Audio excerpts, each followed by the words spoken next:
আজকে আমি তোমাদেরকে দেখাবো ফুলকপি আমি কেমন করে বানাই। তো চলো তোমাদেরকে দেখাচ্ছি ফুলকপির রেসিপি। তো সবার প্রথমে আমি ফুলকপিটাকে নিয়ে এসে একটু বড় বড় করে কেটে নিচ্ছি। তারপরে আমি এদিকে আলু ছাড়িয়ে নেবো। তো এখনকার আলু এখন অনেক ছোট ছোট, ওর জন্য একটু ছাড়াতে সময় লাগে। তো এই যে দেখতে পাচ্ছ আমি আলুটাকে ছাড়িয়ে নিচ্ছি, আর আলুটাও আমার ছাড়ানো হয়ে গেছে কমপ্লিট। এবার এই আলুটাকে একটা থালার মধ্যে তুলে নিয়ে চলে যাব ধুতে। তো এই যে আলুটাকে নিয়ে চলে এসেছি ধুয়ে নিয়ে, আর এবার এটাকে ছোট্ট ছোট্ট করে কেটে নেবো। তো এই যে তোমরা দেখতে পাচ্ছ আমি কেটে নিচ্ছি। তো যেমন আলুর সাইজ হবে অমনি আলুটা আমি কাটবো। তো এদিকে আমি এটা 4 ভাগে করছি, আর এটাই হচ্ছে লাস্ট। তো এদিকে আমার আলু কাটা অলমোস্ট কমপ্লিট, আর এখানে ফুলকপিটাকে একটু আমি ভাপিয়ে নিয়ে চলে এসেছি। তো এই যে আলু ফুলকপিটাকে এটা ঢেলে নিচ্ছি, আর তারপরে বসিয়ে দেবো কড়াই, আর কড়াইয়ে দিয়ে দেবো সাদা তেল। তো এদিকে সাদা তেল দিয়ে দিয়েছি, আর তারপরে ওই আলুগুলো ছেড়ে দেবো।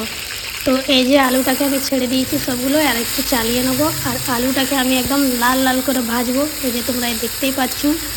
তো এদিকে আমার আলুটা ভাজানো অলমোস্ট কমপ্লিট হয়ে গেছে। এবার আলুটাকে আমি তুলে নেবো তার থালার মধ্যে। তো এই যে আলুটাকে আমি তুলছি, আর ওই তেলে দিয়ে দেবো কফি আর একটু হলুদ, কেন কি কফিটা অনেক সাদা সাদা লাগছিলো, তার জন্য একটু হলুদ দিয়ে দিয়েছি।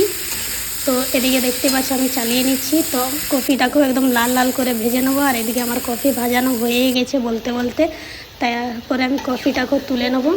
তো এই যে কফিটা তুলে নিয়েছি, আর তারপরে কড়াইটা ধুয়ে এখানে আরেকবার বসিয়ে দিচ্ছি, আর দিয়ে দেবো সাদা তেল। তারপরে দিয়ে দেবো পাঁচফোড়ন আর পেঁয়াজ। তো এই যে পেঁয়াজ দিয়ে পরেও একটু ভেজে নেবো।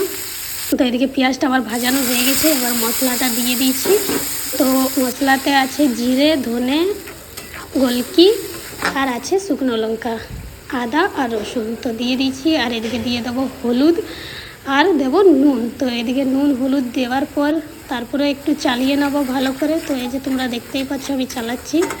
তো এদিকে দেখো কি সুন্দর কালারটা এসেছে। তারপরে দিয়ে দেবো এটার মধ্যে টমেটো। তো এদিকে টমেটো আমি দিয়ে দিয়েছি, আর টমেটোটা দেওয়ার পর একটু দিয়ে দেবো জল। আর জলটা দেওয়ার পর একটু ভালো করে চালাবো, কেন কি মশলাটা কড়াইয়ের মধ্যে লেগে যাচ্ছিলো, ওই জন্য ভালো করে চালিয়ে নিচ্ছি। আর এদিকে টমেটো গলে গেছে। তারপরে দিয়ে দেবো ভেজে রাখা ফুলকপি আর আলু।